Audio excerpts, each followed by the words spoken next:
to this week's Dramatic Drama Weekend.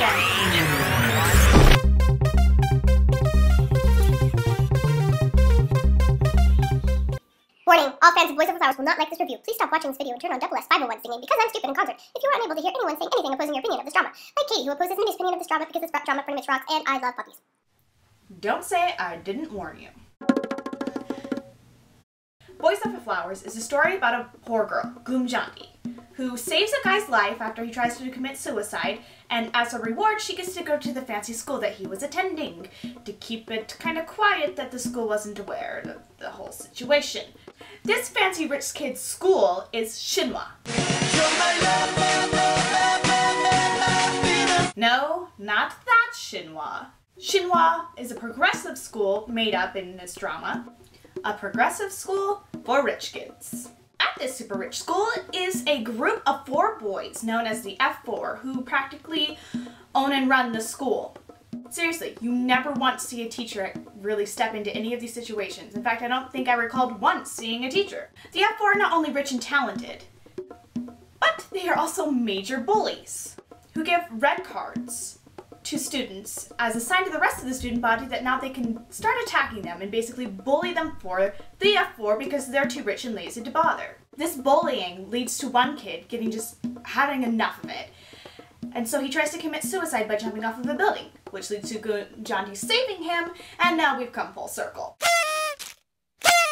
When YunJiKim enters the school, she upsets the F4 immediately, especially the leader YunJiKim. After bullying her and making her life miserable, YunJiKim decides that he actually likes YunJiKim and forces her to become his girlfriend. 신하고 F4의 이름으로 모두에게 확실히 발표할 게 있다. 오늘부터 2학년 비반 금지한디는 이 구준표의 여자친구임을.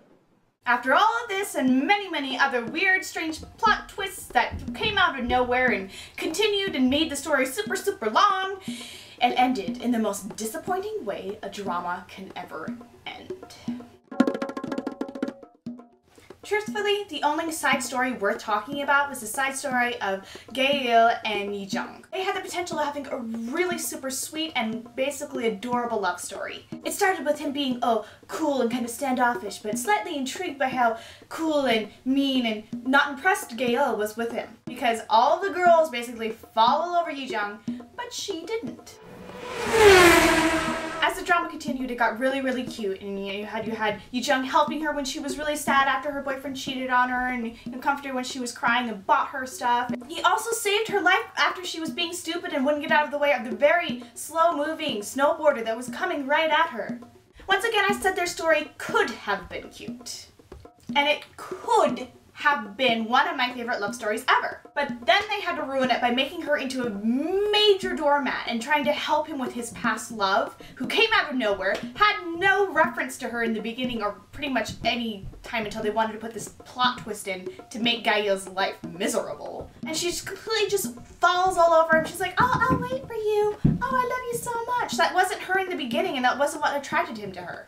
And then he became this complete major jerk. I thought he was actually, in the beginning, a really sweet character that just kind of was hiding behind this facade of this cool, talented artist. Then they turned him into this major jerk who, started using Gael and just being mean, which isn't him. Quit screwing up characters. But seriously, I could have put that all behind me and not really cared about it had they actually given me some reward in the end with their relationship. They just had this scene where they were just looking at each other after he came back from studying. Really? We're just supposed to take that and that's our reward for this relationship that we really loved. What the crap? Why don't I even bother watching it? My exact reaction to this when I was watching the drama was, they don't kiss? Oh, come on, I've been waiting for 10 episodes for this relationship to progress. They had the cuteness on the beach, and then a little bit of cuteness when they went on the skiing trip, but that was it. Nothing else. Just, writers, huh? You have some explaining to do. I don't know what you're talking about. Why couldn't you have had them kiss in this scene? They were this close. They were this close. Yeah, no. Was it really that hard to write in? Yi-jung interlaces his fingers with Gael and then they kiss gently. Really, That's all I needed. You could have even just put in the kiss anyway. I wouldn't care how it happened. You could have just had him decide that he likes her so much that he was gonna kiss her, because he obviously does like her. I don't know why you needed to turn him into such a pansy. I'm trying to make resolution for this story. You're kind of bothering me. I put a lot of faith in this relationship and now I get nothing.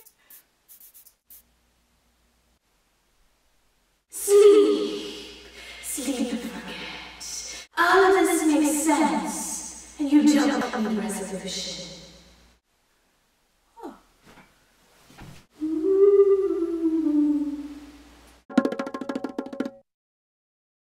YunJiKim is such a jerk that he actually broke the jerk face character scale, and I had to make a new one, going from 1 to YunJiKim.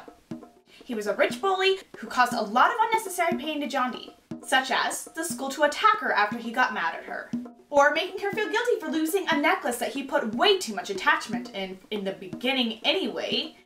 But he also, as a sweet boyfriend, called her a stain on his life that he wanted to remove. What a good boyfriend. Regardless of all of that, he never trusted her and he never believed her when she would say something, even if it was true. Even when he was being nice, he was still being a jerk. Now maybe I'm being a little bit too harsh on YunJiKim. Perhaps I was just too distracted by his unnaturally curly hair to notice the nice things that he did.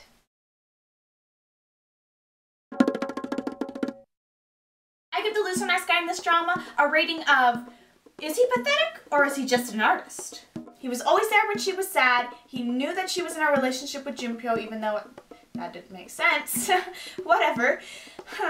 He was kind of her guardian angel. She even called him the fireman when there was a fire in her heart or whatever, and he totally loved that title. He helped the relationship with Jeondy and YunJiKim, even though he was in love with Jeondy.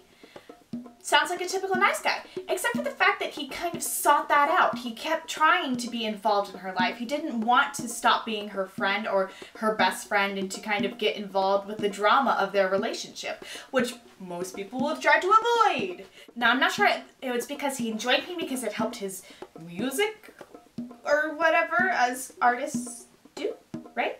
Or because he wanted to keep up his serious and pensive image. However, I do have to give props to the costume and makeup designers of this show for making him look like an Asian impersonation of the Goblin King. 어떻게 된 거예요? 이럴 줄 알았어.